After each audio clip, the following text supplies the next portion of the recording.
이 시간 스튜디오에 나와 계시는데요. 프로미스 B2B 찐 영업으로 승부하라의 저자이자 국내 최초 B2B 콜드콜링, 그러니까 아웃바운드 하는 거죠. 프론티어 비즈 박주민 대표님 나오셨습니다. 잠시 후에 모시겠습니다.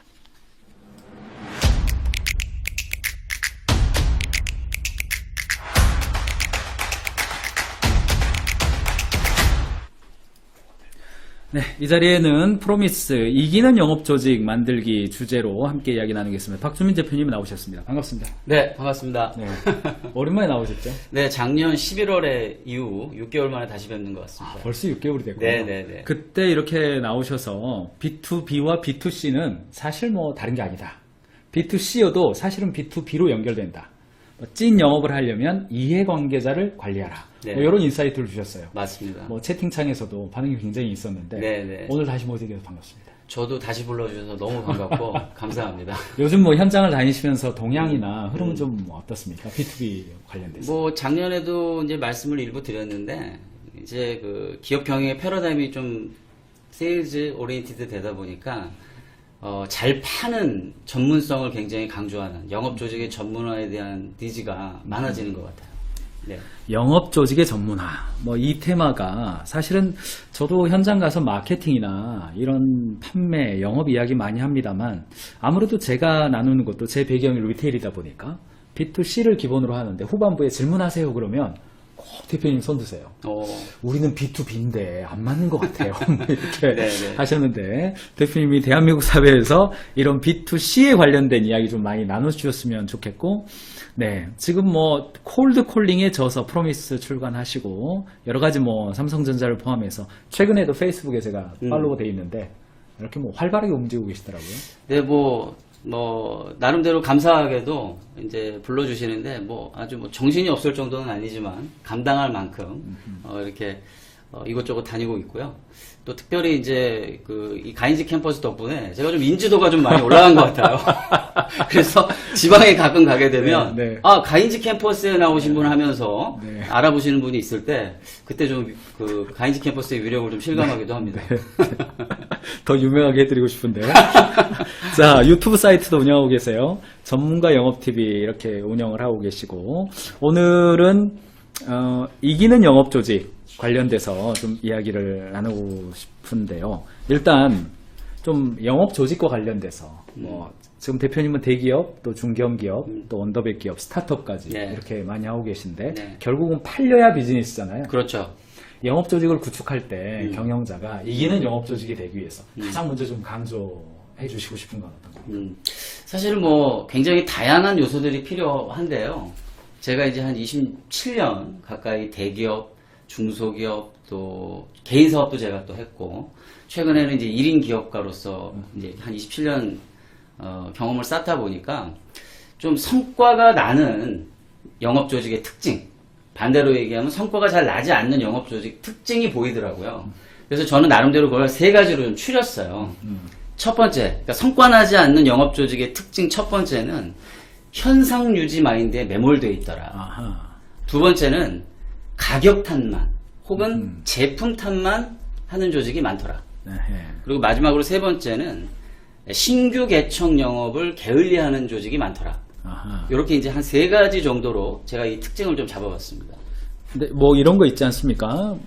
기존 고객과 기존 상품으로 시장을 만족시키지 못하면서 새로운 제품만 개발을 하다 보면 네. 자꾸 아이템이 늘어나고 아이템이 늘어나면 이제 비용도 증가하고 그러니 있는 상품에 집중해. 이런 네네. 어떤 그런 테마들 좀 있습니다. 맞아요. 어떻습니까? 그거랑 어떤 차이가 있습니까? 되게 중요한 포인트를 말씀해 주셨는데 주로 이제 기존 계열사나 관계사들을 대상으로 하는 대기업 영업 직원들한테 물어보면 네. 아니 우리는 맨날 만나는 사람들이 정해져 있는데 무슨 신규 개척 영업입니까? 이런 얘기를 저한테 하시거든요. 그럼 저는 아주 간단하게 말씀을 드려요.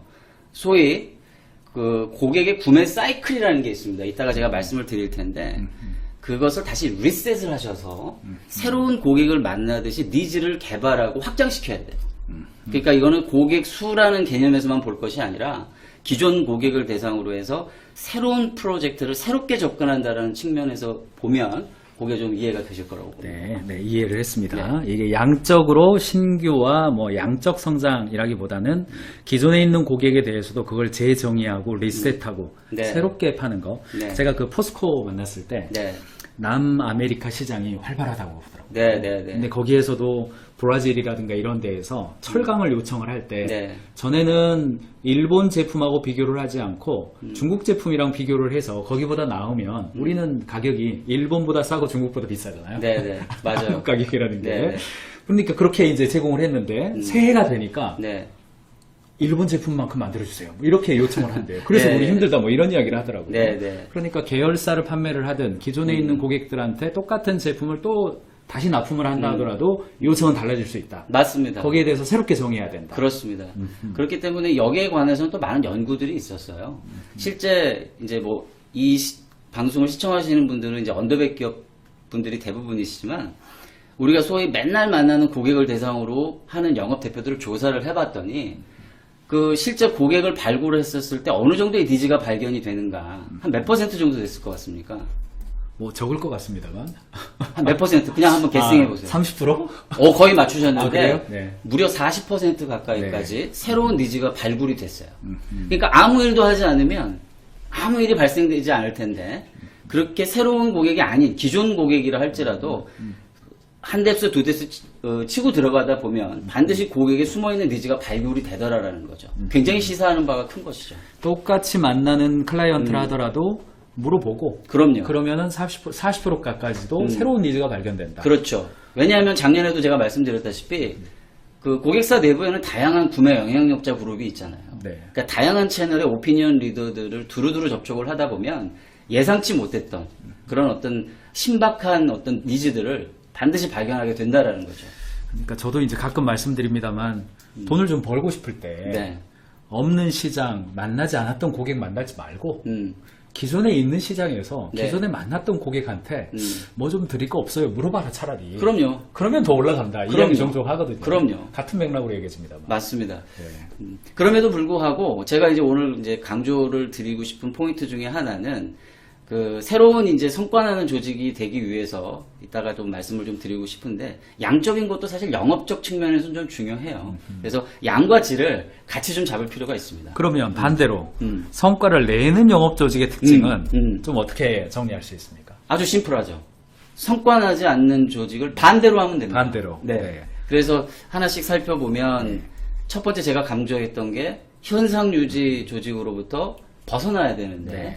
제가 이제 그것에 관한 노하우를 정리한 그 새로운 신규 개척 영업에 대한 노하우와 경험을 정리한 게 바로 여기 보시는 이제 프로미스라고 하는 프로미스. 책이 되겠고 그 다음에 이제 아까 가격 탓, 제품 탓만 하는 조직으로부터 좀 벗어나려면 어떻게 해야 되느냐 아주 심플하게 말씀드리면 전략적 판매 상황으로 영업 대표가 이끌 수 있어야 되거든요. 전략적 판매 상황. 그렇죠. 그러려면 사전에 철저한 그 준비가 좀 필요한데 그것에 관한 이제 C레벨의 측면, 또 실무자의 측면, 관리자의 측면에 이제 제가 각각 그 필요한 방법론을 정리한 책이 바로 이 찐영업 진영업 앱이 되겠습니다. 네. 네.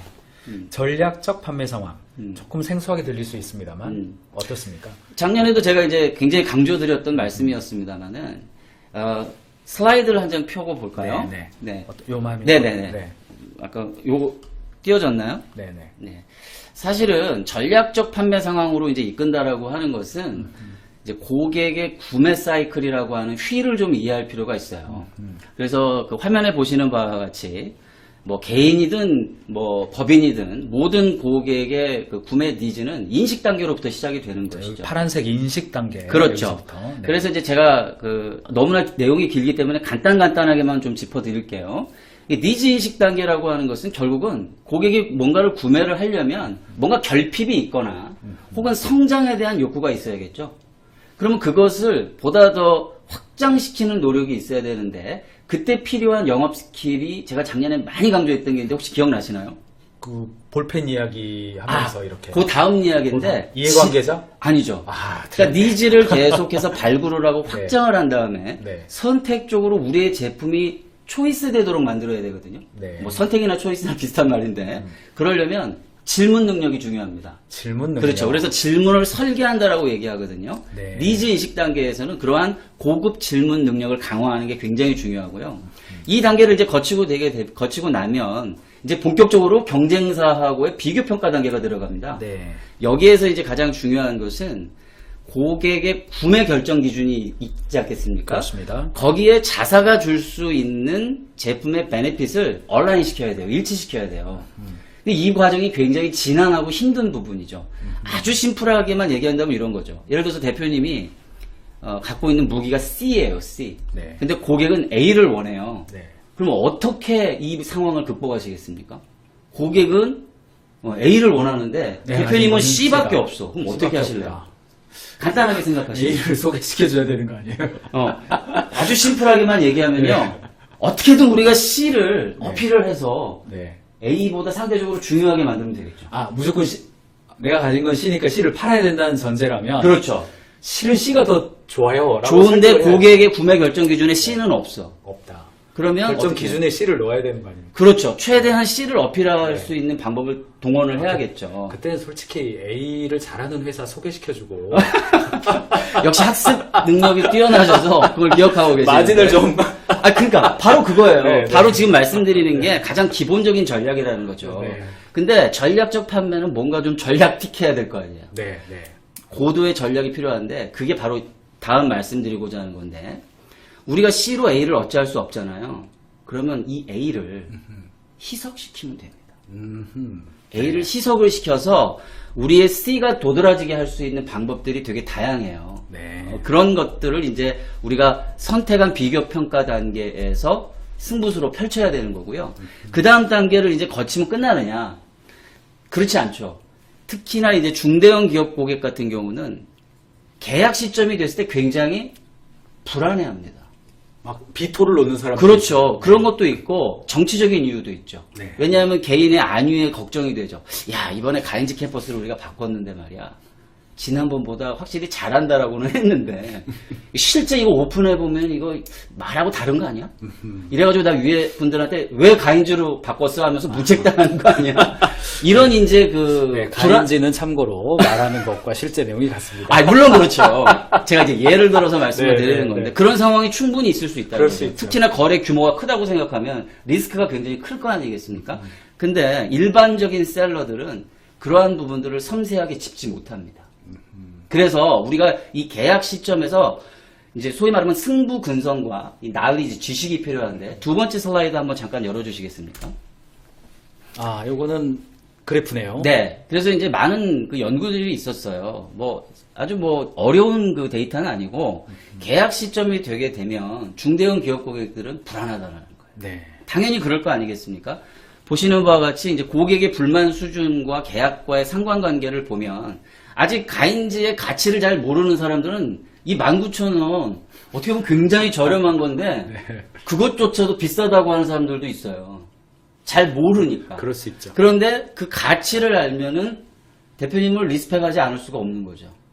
어떻게 이 가격에. 그렇지 않습니까? 그래서 가격에 대한 불안이 초기에는 높게 형성이 돼 있죠.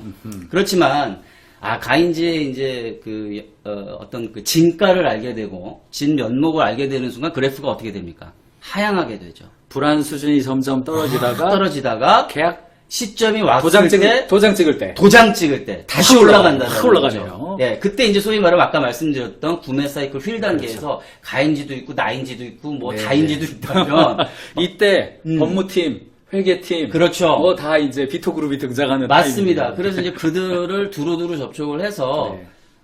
우리의 그 C가 얼마나 탁월한가를 이제 명쾌하게 설명을 해낼 수 있어야겠죠. 네. 그리고 나서 이제 최종 아까 첫 번째 슬라이드로 다시 한번 백을 해주시면 이제 천신만고 그때 계약을 했습니다. 네. 그러면 끝날까요? 아하, 그렇죠. 그 이유도 문제죠. 그렇죠. 네. 그래서 보통 B2C 세일즈에서는 여기서 끝나요? 여기서 끝나요. 끝납니다. B2B는 안 끝납니다. 네, 그런데 오늘 이 방송을 보시는 우리 언더백 기업분들은 정말로 중요한 포인트를 여기서 놓치시면 안 됩니다. 바로 도입 적용 단계에서 진검승부가 들어갑니다. 네. 즉 여기에도 뭐 복잡한 이론들이 있습니다만은 소위 말하면 모티베이션 DB라고 해서 고객은 어떤 새로운 제품이나 솔루션을 도입한 직후에 동기가 급 강화하게 된다고 해요. 아하. 그런데 여기에도 세 단계를 거치는데 복잡한 거 다 빼고 학습 효과 단계 때 고객의 그 만족도가 확 떨어지게 되거든요. 처음엔 재밌어요, 가인지가. 근데 막 하다 보면 아 이거 뭐 그냥 루틴하고 그냥 매일매일 하는 거니까 재미가 없어. 그 만족도가 훅 떨어질 때 여기서 어떤 마케팅 합니까? 막 문자 보내주시잖아요. 푸시. 네. 그 다음에 다양한 이벤트 여시잖아요. 그렇죠. 네. 이런 부분들을 굉장히 스마트하게 하는 회사가 이제 가인지 같은 데예요. 그런데 저희 잘 못하고 있다고 생각하고. 아니죠. 네. 이런 것들을 예를 들어서 조선, 철강, 배터리가 맞나요? 네. 배터리가 아니죠. 우리는 배터리라고. 네. 저는 배럴이라고 하면 안 돼요. 네, 그러면 배터리. 혀 잘리죠, 친구한테. 그래서 이러한 부분들을 네. 염두를 했었을 때에 네. 바로 이 학습 단계에서 얼마만큼 고객의 어떤 그 동기부여를 상승시키느냐가 굉장히 중요한데 요 도입 적용 단계만 제대로 잘 케어를 하셔도 경쟁사와 굉장히 차별화되는 기업으로 고객은 인정을 하게 된다는 거예요. 네. 그래야지만이 시간 흐름에 따른 변화에도 지속 가능한 성과를 낼 수가 있고 리뉴얼, 즉 갱신 시점에도 그대로 우리의 제품을 쓰게 된다는 거죠. 구매를 결정한 그 시간이 지나면 고객들은 동기 이탈 요소가 있기 때문에 그 타이밍에서 우리 회사를 원래 그 얻고자 했던 걸 잘 얻을 수 있도록 도와줘야 한다. 그럼요. B2B에서도 그렇고 제가 생각해보니까 B2C 요즘 구독화 경제이기 맞아요. 때문에 B2C의 경우도 뭐 유튜브나 뭐 넷플릭스나 구독 경제를 하고 있는 네. 가인즈 캠퍼스도 그렇고 네. 저희도 보면 초기 3개월 동안 시청률이 이후의 연장률을 결정하더라고요. 그렇죠. 네, 네, 그래서 네. 초기 3개월에 저희 회원가입을 하시면 저희가 로드맵도 짜드리고 네, 이렇게 맞아요. 해서 일단은 요거부터 보세요. 네. 이거에 관심이 있어요? 요거부터 보세요. 이런 식으로 하고 저희 AI 작동시켜서 연관 추천 네. 이런 것도 지금 가려고 하고 있습니다만 B2B도 보면 그 최근에 이제 플로우 협업 툴 있잖아요. 네. 플로우, 알로 이런 네. 대표님들이 출연하셔서 네, 하셨는데 전 세계에서 가장 많은 협업 툴을 도입한 그 솔루션은 네. 마이크로소프트사의 네. 갑자기 이름이 마이크로소프트사의 협업 툴 그거랍니다. 팀즈 생각났습니다. 팀즈인데 그거 뭐 이길 구글 수가 아닌가? 팀즈 마이크로소프트 마이크로소프트 헷갈리네. 이길 수가 없답니다. 네. 전 세계 최강이래요. 아. 왜냐하면 구글 MS365를 사면 무료로 붙거든요. 네. 근데 문제는 뭐냐면 활용률이 최하입니다. 활용률이 그냥 제일 떨어지는 거죠. 음. 그러니까 마이크로소프트사는 구매를 결정하게끔 하는 좋은 전략은 가지고 있지만 도입 적용하는 데의 전략은 없는 것 같아요. 그래요. 그래서 저희도 있는데 안 써요. B2B 그래서 하는 그 사업들이 저 도입 적용 단계를 많이 도외시를 합니다. 네. 그래서 계약 끝나고 나면 끝난다. 영업 대표들이 다른 또 신규 고객 발굴하기 위해서 기존 고객 케어를 잠시 망각하는 경우가 있는데 심지어는 고의적으로 전화도 안 받죠. 아 그러니까 컴플레인 전화 같아요. 그런데 예를 컴플레인 들어서 전화 같아요. 많은 경쟁사들은 네. 다 그런 천편일적인 행동을 했을 때 최소 한 달 정도 상주까지는 아니더라도 필요한 상황에 맞춰서 어떤 불편 사항이 없는지를 알아본다든지 또 실질적으로 상주할 수도 있는 거고요. 이런 식으로 해서 고객을 케어해 주다 보면은 이때 왜냐하면 도입 적용 단계가 왜 중요하냐면 고객의 실질적인 신랄한 검증이 시작되는 단계거든요. 네. 이 초기 한 달을 저는 굉장히 중요한 시기라고 봐요. 그래서 오히려 니즈 인식 단계보다도 오히려 계약이 완료가 됐다면 네. 오히려 도입 적용 단계 때 더 많은 신경을 쓰시는 것이 더욱더 지속 가능한 성과를 내는 데 도움이 될 거라는 말씀 드리고 싶습니다. 있습니다. 여러분들이 특별히 B2B의 경우는 영업 프로젝트를 관리하실 때의 구매 의사 결정에서 끝나지 마시고 D 플러스 30일, 경우에 따라서는 60일. 그럼요. 뭐 이렇게 그때까지 인식을 확장하셔서 그 판매한 사람이 플러스 알파의 기간까지 관리할 수 있도록 하는 것 여러분들이 좀 챙기시면 좋을 것 같습니다. 뭐니 승부사 뭐 이렇게 이런 네. 표현들이 이제 책에 나옵니다만 네. 승부사 기질이 있는 영업 조직 또 그런 인재 뭐 사람이 있어야 할 수 있으니까요. 맞아요. 어떻게 좀 짤 수 있을까요? 그게 사실은 이제 오늘 주제가 제가 이제 나름대로 이기는 영업 조직을 만들자. 네. 그래서 그 키워드로 제가 승부사 정신을 좀 꼽아봤는데 네. 사실은 특히나 영업 조직에서 승부사 정신은 되게 중요해요. 네. 그러면 주로 어떤 때 승부사 정신이 발휘가 될까요? 첫 번째는 가장 첫 번째는 얼른 생각나는 건 네. 죽을 것 같을 때, 죽을 것 같을 때. 위기의 순간, 오케이. 절체절명, 그게 이제 절박함. 좀 구체적으로 들어가 볼까요? 그럼 영업사원 입장에서 봤을 때 그런 상황은 주로 어떤 상황일까요? 아니면 대안이 없다? 계약 시점이죠. 계약 시점. 네, 왜냐하면 아, 영업은 타이밍으로 어쨌든 보면, 성과를 네. 내야 되니까. 음흠. 그리고 두 번째는 아까 처음 서두에 말씀드렸는데 신규 개척을 할 때예요. 그러니까 승부사 정신이 필요로 하는 요소는 뭐 항상 필요로 한데 결정적인 순간을 두 가지 모먼트로 뽑으라면 계약 시점과 그리고 신규 개척을 발굴할 때의 시점이라고 할 수가 있겠죠. 그러면 승부사 정신을 강화를 하려면 어떻게 해야 되냐 이런 질문을 제가 많이 받고 네. 그런 강의를 제가 요즘 또 많이 하는데 그러려면 아까 전에 그 서두에 말씀드렸던 것처럼 현상 유지 그 마인드로부터 좀 벗어나야 되잖아요. 이거를 이제 강화를 하려면 우리가 우리의 심리적 기제를 조금 이제 변화시킬 필요가 있어요. 소위 말하면 이 도파민 러시라는 말 들어보셨어요? 도파민 러시. 네. 네, 책에 그래서 나오는 우리 거. 조직이나 개인이나 발전을 하려면 컴포트 존, 네. 안전지대를 벗어나서 이 도파민 러시를 강화를 해야 되는데 여기에 필요한 것이 신규 개척 영업과 계약 시점에서의 집요함이에요. 그래서 이제 신규 개척 영업에서 특히 아까 계약은 얘기를 했으니까 중요한 포인트가 뭐냐면 크게 두 가지인데 하나는 도전적인 목표를 설정하셔야 됩니다. 목표의 도전성. 예, 그런데 이제 영업 조직이기 때문에 그 목표가 조금 달라요. 그리고 두 번째가 승자 효과를 좀 이용해야 돼요. 승자 효과. 네. 각각 하나씩 좀 간단하게 설명을 드리면 도전적인 목표를 이제 영업 조직에서 설정을 한다고 할 때는 세 가지의 요소를 좀 점검하셔야 돼요. 첫 번째는 자기 주도성이 있어야 됩니다. 그러니까 위에서 아무리 탑다운식으로 목표를 정해준다 하더라도 조직원 스스로가, 그러니까 영업 대표 스스로가 그걸 튜닝할 수 있어야 돼요. 그리고 두 번째는 다소 버거운 목표를 좀 잡을 필요가 있어요.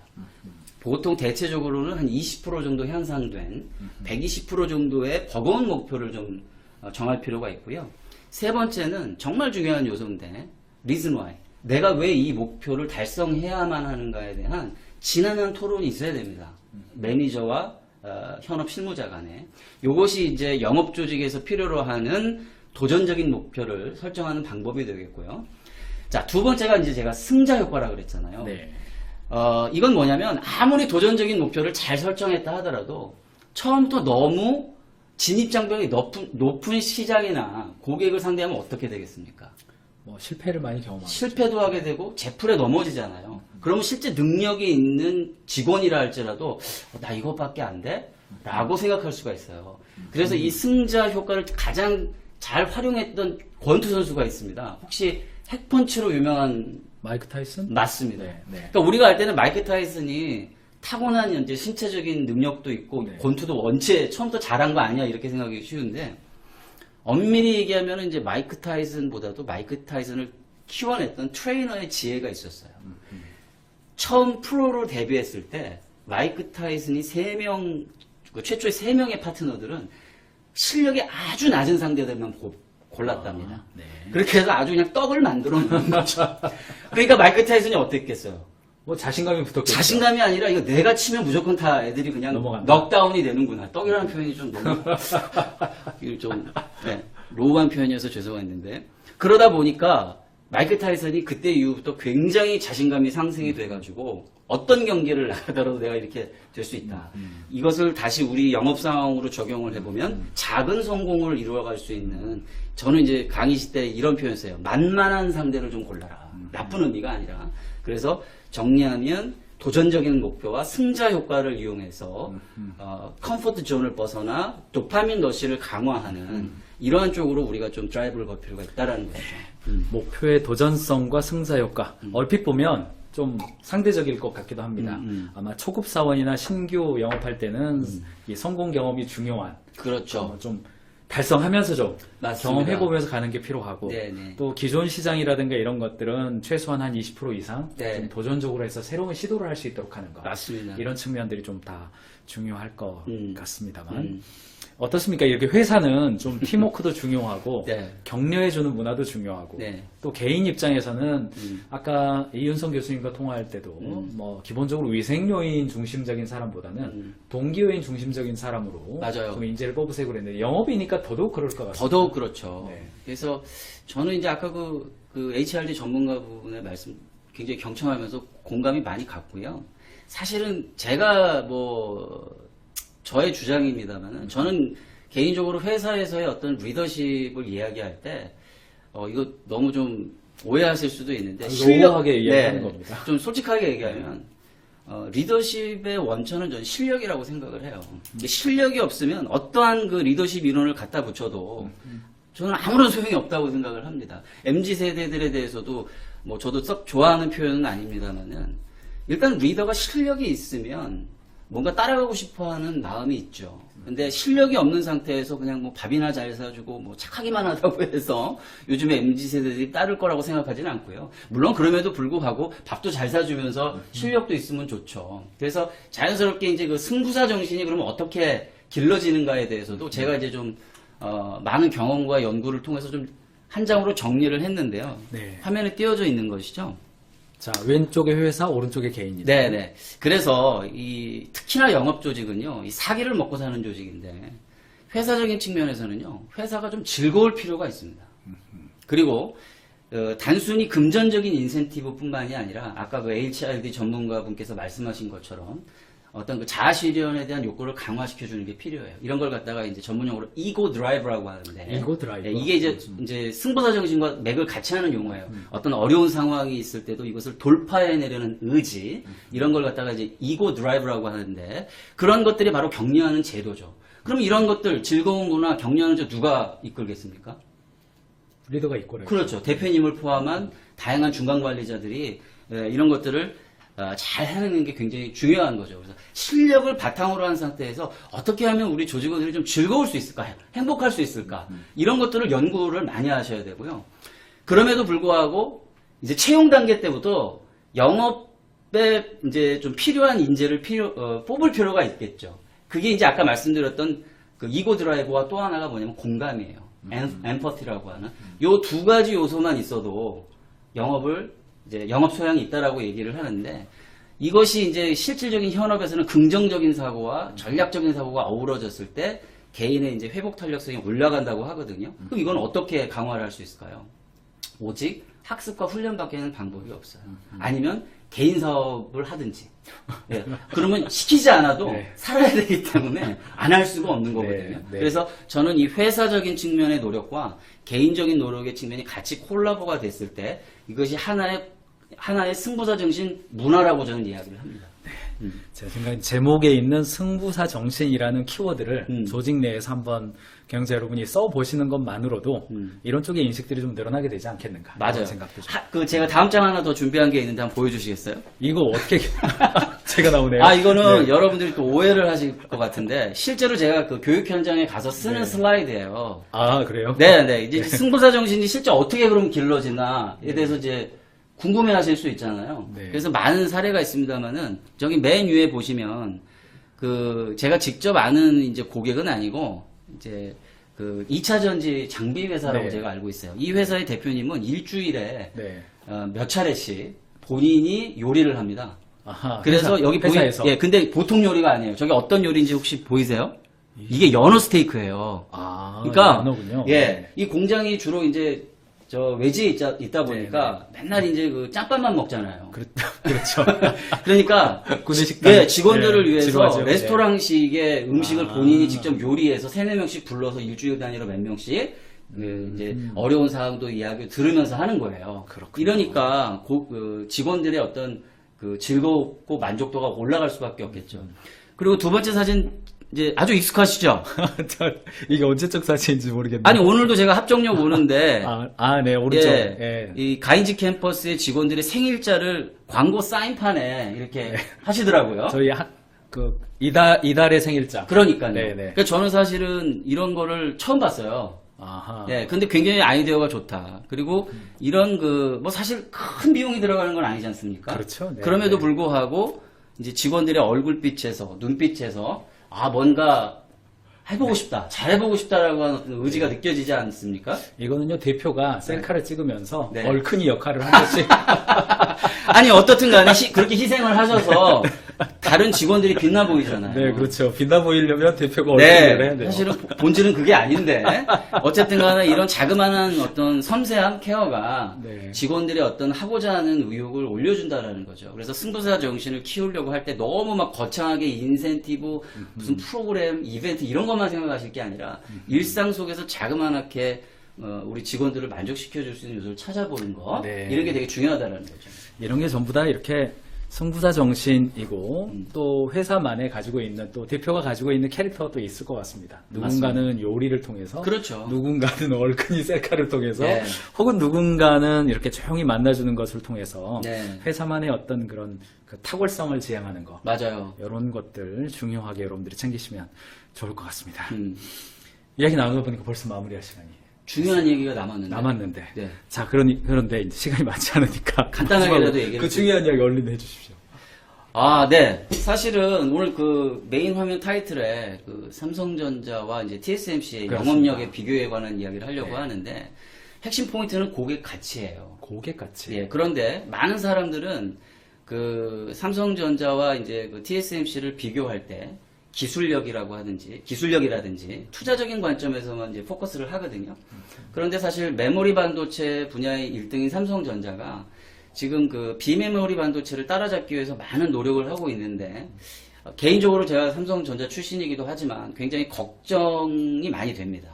왜냐하면 저는 이제 반도체 전문가는 아니지만 비즈니스적인 측면에서 그 차이를 좀 간단하게나마 말씀을 드릴 수 있어요. 드릴 필요가 있어요. 원더백 기업 대표님들한테도 필요한 얘기거든요. 쉽게 얘기해서 메모리 반도체는 비메모리 반도체하고 쓰는 영업의 근육이 다릅니다. 메모리 반도체는 표준화된 제품을 이제 백화점에다가 진열해서 파는 개념과 같아요. 그래서 경기가 좋으면 고객들이 와서 찾아가는 거나 진배가 없습니다. 네. 좀 극단적으로 얘기하면 영업이 필요 없죠. 그러나 지금 삼성전자가 2030년까지 따로잡고자 하는 이 비메모리 쪽 사업은 철저하게 이제 팹리스 업체라고 하는 우리가 뭐 엔비디아라든지 퀄컴이라든지 이런 팹리스 업체들을 상대로 커스터마이징이 그렇죠. 하나부터 열까지 다 커스터마이징을 해야 돼요. 그리고 지금 말씀드린 이런 유명한 기업뿐만이 아니라 TSMC는 아주 오래전부터 자그마한 기업들을 인큐베이팅하는 것으로 유명합니다. 그러니까 철저하게 고객의 환경에 상주해서 고객의 니즈들을 발굴하는 아까 말씀드렸던 그런 구매 사이클에서의 정통 B2B 세일즈를 굉장히 잘하는 기업이에요. 그러니까 삼성전자가 지금 뭐 3나노를 만들었다. 뭐 어쨌다 해가지고 기술력을 되게 과시하는 언론 보도가 많이 나오는데 정작 중요한 게 빠져 있어요. 어깨가 이렇게 좀 올라갔죠? 네, 그런데 전혀 어깨가 올라갈 필요가 없는 올라가면 안 게 되는군요. 네. 실제 고객들은 콧방귀도 안 낀다는 거죠. 관심도 없어요. 심지어는 어떻게까지 얘기하냐면 야, TSMC가 3나노가 나올 때까지 우린 기다리겠다. 잘 맞춰주니까. 네. 수율이라고 하는 측면도 그렇고 이런 잘 맞춰주는 모든 측면의 그 밑바탕은요 강력한 신뢰 기반이 있어야 되거든요. 그래서 바라건대 삼성 우리나라 대표하는 기업입니다만은 걱정이 많이 되고 단순히 기술력 측면 어떤 그 고품질 고성능적인 측면에서만 접근이 아니라 정말로 고객 중심의 영업 주도 조직 경영으로 탈바꿈이 되셔야 됩니다. 이런 부분은 우리 언더백 기업들에게도 동일하게 적용이 되는 거기 때문에 제가 마지막으로 좀 강조를 드리고 싶습니다. 좋습니다. 뭐 TSMC가 작은 기업들을 오랫동안 인큐베이팅하고 그들을 인큐베이팅하는 과정에서 그런 어떤 커뮤니케이션 방식 또 이제 전 세계 유럽 시장도 그렇고 네. 미국도 그렇고 커스터마이징 해왔던 그런 경험들이 있기 때문에 삼성이 이제 비메모리 분야로 진출할 때에도 그런 부분들을 좀 아마 뭐 고민은 하고 있겠죠. 고민을 하는데요. 삼성전자가 몰라서 못하는 게 아니고요. 그렇죠. 이게 구조적으로 못하는 거예요. 네. 그렇기 때문에 이 부분에 대해서 간과를 하게 되면 네. 30년 전에 일본 반도체 기업들이 붕괴되어졌던 그런 전철을 밟을 수 있는 가능성이 생각만 해도 끔찍하네요. 그런데 네. 제가 많은 정황을 이렇게 네. 좀 살펴보면 네. 그러한 우려가 적지 않이 보이거든요. 네. 그래서 삼성과 같은 스마트한 집단이 그걸 몰라서 못한다라고 생각하지는 않아요. 그러나 우리가 신문에 나오는 보도들은 대부분이 다 이제 친화적인 뉴스만 나오지만 저는 이제 기업 영업 교육 전문가라서 보는 관점이 좀 다르지 않겠습니까? 실제 네. 근무도 10년 넘게 해봤기 때문에 이런 부분들을 우리 언더백 기업의 대표님들도 그 업의 본질을 정확하게 꿰뚫어서 단순히 기술 측면에서만 사업을 볼 것이 아니라 그것을 벗어나서 고객 관점에서 좀 접근해 들어가실 필요가 있다는 것을 다시 한번 강조를 드립니다. 삼성전자가 작년 그리고 재작년부터 에자일 기반의 OKR 프로젝트를 네. 해오고 있는데 네. 범위가 조금씩 넓어지고 있습니다. 다행이네요. 거기에 작은 희망을 네. 두고 이렇게 다행인데 이렇게. 정말 네. 쉽지 않을 좀 겁니다. 아직은 작기 때문에 네. 아직은 네. 전체 구조에서는 작기 때문에 네. 여러 가지 관점에서 또 함께 힘을 모아야 될 측면들 그렇습니다. 뭐 많이 영업 파트 쪽에서 많이 하고 계십니다만 네, 네. 뭐 이야기하면 안 되네요.